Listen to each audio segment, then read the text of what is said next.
Yes प्यारे बच्चों, आज हम आपको हिंदी व्याकरण में संज्ञा की परिभाषा करवाएंगे।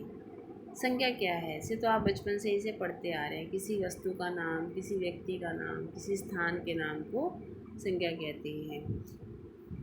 अब हम क्या पढ़ेंगे? किसी भी व्यक्ति, वस्तु, जाति, भाव या स्थान के नाम को ही संज्ञा कहते हैं। संज्ञा कैसे कहते हैं? यानी किसी व्यक्ति का नाम है, ऐसा नहीं कि राम है तो राम संज्ञा नहीं है, राम का नाम संज्ञा है। व्यक्ति का नाम, वस्तु का नाम, जाति का नाम। वस्तु का नाम जैसे कि मेज है, वो एक वस्तु का नाम है। ऐसे कोई किताब है, वो भी एक चीज़ का नाम है। जाति जैसे कि गाय, जाति से हो जाएगा गाय है, बैल है, स्कूल्स हैं, ये वो एक जाति, एक ग्रुप है, उसका नाम। भाव या स्थान के नाम को, भाव यानी कि जैसे मिठास है, ईर्ष्यालु है। स्थान यानी जैसे कि दिल्ली है, बॉम्बे है, कलकत्ता है, भारत है, इंग्लैंड है, अमेरिका है, आदि आदि। अभी मुझे लगता है आपको समझ में आया। किसी भी व्यक्ति, वस्तु, जाति, भाव या स्थान के नाम को संज्ञा कहते हैं। यानी इसमें 5 चीज़ें बताई हैं। व्यक्ति, वस्तु, जाति, भाव या स्थान के नाम को संज्ञा कहते हैं। जैसे मनुष्य जाति है, मनुष्य जाति है, जितने भी मनुष्य हैं वो एक जाति में आ जाएंगे। अमेरिका, भारत एक स्थान का नाम है। बचपन और मिठास भाव का नाम है। किताब, टेबल, वस्तु आदि का नाम है। ठीक है। इसके बाद है इसका संज्ञा के भेद क्या है।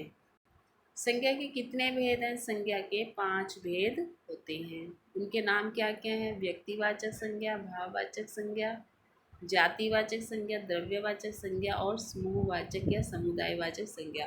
अब सबसे पहले देखिए कि व्यक्तिवाचक संज्ञा जो हमें ऊपर बताया गया था ना कि व्यक्ति, वस्तु, जाति। आप ध्यान रखें, देखो व्यक्ति के नाम से व्यक्तिवाचक संज्ञा होगी, जाति के नाम से जातिवाचक होगी और भाव के नाम से भाववाचक संज्ञा होगी। और द्रव्यवाचक और समूहवाचक संज्ञा या समुदायवाचक संज्ञा डिफरेंट रहेगी। अब इनकी परिभाषा करेंगे हम। व्यक्तिवाचक संज्ञा क्या होती है? जो शब्द केवल एक व्यक्ति, एक वस्तु, एक स्थान का बोध कराते हो, उन शब्दों को व्यक्तिवाचक संज्ञा कहते हैं। जैसे कि अब आप उदाहरण में देख लीजिएगा, भारत है। अब आप ही बताइए, भारत कितने हैं इस दुनिया में? एक ही है, बिल्कुल ठीक। चीन कितने हैं? एक ही है, बिल्कुल ठीक। किताब कितनी है? किताबें तो बहुत हैं, इसलिए किताब तो व्यक्तिवाचक नहीं हो सकती। साइकिल भी नहीं हो सकती, वस्तु का नाम है। सुरेश और रमेश और महात्मा, ये क्या है? ये व्यक्तियों के नाम है। जब ये व्यक्ति के नाम है तो ये व्यक्तिवाचक संज्ञा है। ठीक है। अब आप कहेंगे सुरेश तो बहुत सारे होते हैं, लेकिन चाहे कितने भी सुरेश हों, हम जिस सुरेश की बात कर रहे हैं वो तो एक ही है ना। जिस पर्वत की हम बात कर रहे हैं, हिमालय पर्वत का अगर हम नाम लेते हैं तो हिमालय पर्वत की बात कर रहे हैं। यदि हम नदी का नाम ले रहे हैं, गंगा नदी का नाम ले रहे हैं, तो हम उसकी बात करें तो वो व्यक्तिवाचक संज्ञा ही होगी। इसके बाद है व्यक्तिवाचक संज्ञा के उदाहरण दिए गए हैं समझाने के लिए। जैसे कि रमेश बाहर खेल रहा है, इस वाक्य में रमेश व्यक्तिवाचक संज्ञा। महेंद्र सिंह धोनी क्रिकेट खेलते हैं, इसे महेंद्र सिंह धोनी व्यक्तिवाचक संज्ञा है। मैं भारत में रहता हूँ, इस वाक्य में भारत व्यक्तिवाचक संज्ञा है। महाभारत एक महान ग्रंथ है, इस वाक्य में महाभारत एक व्यक्तिवाचक संज्ञा। अमिताभ बच्चन कलाकार है, इस वाक्य में अमिताभ बच्चन व्यक्तिवाचक संज्ञा है। ठीक है। इसके बाद चलते हैं हम जातिवाचक संज्ञा किसे कहते हैं। जातिवाचक संज्ञा जो शब्द किसी व्यक्ति, वस्तु या स्थान की संपूर्ण जाति का बोध कराती हैं, उन शब्दों को जातिवाचक संज्ञा कहते हैं। यानी किसी भी व्यक्ति की जाति, वस्तु की जाति या स्थान की जाति का बोध कराएं, उनके बारे में बताएं, तो हम इसे, उन शब्दों को हम जातिवाचक संज्ञा कहते हैं। जैसे मोबाइल, टीवी, ये वस्तुओं के नाम हो गए, है ना। गांव, स्कूल, ये स्थान के नाम हो गए। आदमी, जानवर, ये प्राणी हो गए। वस्तु, स्थान, प्राणी। ठीक है। अब अगर हम मोबाइल की बात कर रहे हैं तो इसमें सभी तरह के मोबाइल आ गए, चाहे वो टच वाले हैं चाहे बिना टच के हैं, छोटे हैं या बड़े हैं, इंडियन है या विदेशी हैं। ऐसे ही टीवी है। आदमी की भी अगर हम बात करें तो इसमें सभी आदमी आ गए। आदमी एक जाति को संबोधित कर रहा है, जिससे कि चाहे वो आदमी मजदूर हो, चाहे वो आदमी कोई बिजनेसमैन हो, चाहे वो आदमी कोई नेता हो, चाहे वो आदमी कोई भी हो, आदमी आदमी के लिए है। तो यहाँ पर जाति को का बोध करवा रहे हैं। जानवर भी इसी तरह से। जाति संज्ञा, जातिवाचक संज्ञा के जो अन्य उदाहरण है वो देखिए, जैसे स्कूल में बच्चे पढ़ते हैं। इस वाक्य में बच्चे जो हैं जातिवाचक संज्ञा है। अगर हम इसमें लगा देते कि स्कूल में मोहन पढ़ता है तो फिर क्या होता, मोहन क्या हो जाता, व्यक्तिवाचक संज्ञा है, तो हम मोहन को अंडरलाइन करके कहते हैं कि ये व्यक्तिवाचक संज्ञा है। लेकिन अब इस वाक्य में लिखा है कि स्कूल में बच्चे पढ़ते हैं, तो बच्चे जाति है एक बच्चों की, चाहे उसमें लड़कियां हैं चाहे वो लड़के हैं, चाहे छोटे बच्चे हैं चाहे प्री नर्सरी के हैं चाहे केजी के हैं चाहे वो +2 के हैं, सारे बच्चे ही होते हैं ना। बिल्ली चूहे खाती है, तो यहाँ पर इस वाक्य में चूहे जातिवाचक है। पेड़ों पर पक्षी बैठे हैं, इस वाक्य में पक्षी जो है वो जातिवाचक संज्ञा का बोध करवा रहे हैं। देखिए ऊपर दिए गए वाक्यों में बच्चे, चूहे, पक्षी जातिवाचक संज्ञा शब्द कहलाएंगे, क्योंकि किसी विशेष बच्चे या पक्षी का बोध ना कराकर सभी बच्चों व पक्षियों का बोध करवा रहे हैं। ठीक है, अब इसके बाद है तीसरे नंबर पर भाववाचक संज्ञा।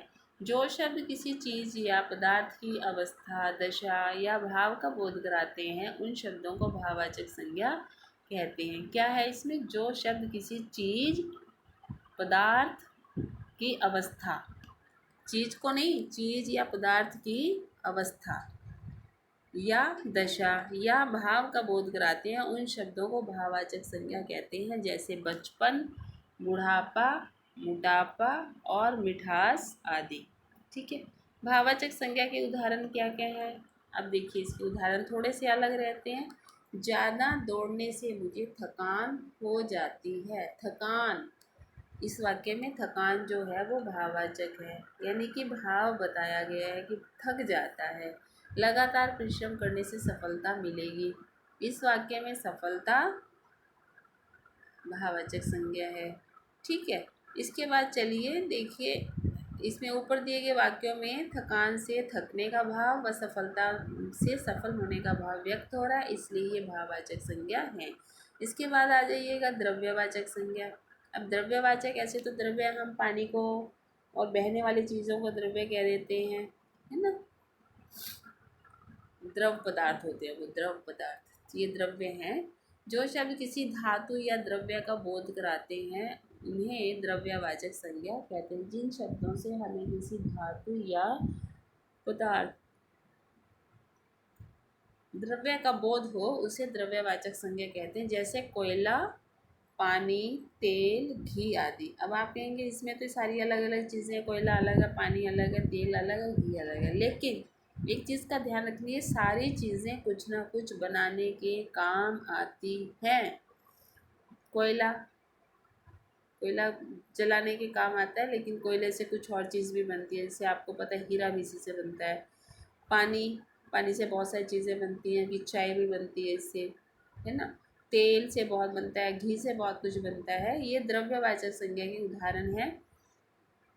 आगे उदाहरण है, मेरे पास सोने के आभूषण है। इस वाक्य में सोने, सोना जो शब्द है वो द्रव्यवाचक है।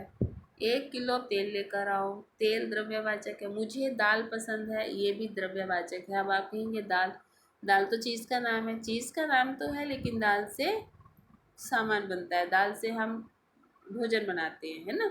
चलिए, ऊपर दिए गए वाक्य में सोने, तेल और दाल शब्दों से किसी द्रव्य का बोध हो रहा है, इसलिए द्रव्यवाचक संज्ञा कहलाते हैं। नेक्स्ट है लास्ट वन, 5th, समुदायवाचक संज्ञा। जैसे कि नाम से स्पष्ट हो रहा है, समूह यानी ग्रुप, तो उस जो ग्रुप का बोध करवाए उसे समुदायवाचक संज्ञा कहते हैं। अब पढ़ लेते हैं। जिन संज्ञा शब्दों से किसी भी व्यक्ति या वस्तु के समूह का बोध होता हो, व्यक्ति या वस्तु के समूह का बोध होता हो, उन शब्दों को समूहवाचक शब्द, समूहवाचक या समुदायवाचक संज्ञा कहते हैं। जैसे भीड़, अब भीड़ देखिए, 2 लोग खड़े हैं उसको हम भीड़ नहीं कहते, जहाँ पे 10 20 30 खड़े हो तो हम कहेंगे भीड़ है। पुस्तकालय में कोई 2 या 4 किताबें नहीं होती, सैकड़ों किताबें होती है, तब वहाँ नहीं ग्रुप होता है किताबों का, उसे हम समुदायवाचक से झुंड है। आप देखिए कि भेड़ जा रही है तो हम कहेंगे भेड़ें झुंड में जा रही है, तो उस झुंड में बहुत सारी भेड़ें होती हैं, सेना में बहुत सारे सैनिक होते हैं, ग्रुप होता है। तो यदि ग्रुप को ऐसे ही आपकी कक्षा है तो इसको भी हम, जैसे गुच्छा है, अंगूरों का गुच्छा है तो वो भी समुदायवाचक में आएगा। आपका चाबी का गुच्छा, वो भी समुदायवाचक संज्ञा में आएगा। समुदायवाचक संज्ञा के उदाहरण देख लिए। भारतीय सेना दुनिया की सबसे बड़ी सेना है, तो सेना शब्द जो है वो समुदाय का बोध करवा रहा है। कल बस स्टैंड पर भीड़ जमा हो गई। मेरे परिवार में 4 सदस्य हैं। ऊपर दिए गए वाक्यों में सेना, भीड़ व परिवार एक समूह का बोध करा रहे हैं, इसलिए ये समुदायवाचक संज्ञा कहलाते हैं। तो प्यारे बच्चों, अब मुझे उम्मीद है कि आपको ये संज्ञा वाला पाठ जो अच्छे से समझ में आया होगा। आपने इसको लिखना तो है ही है और आपने इसको पढ़ना भी है।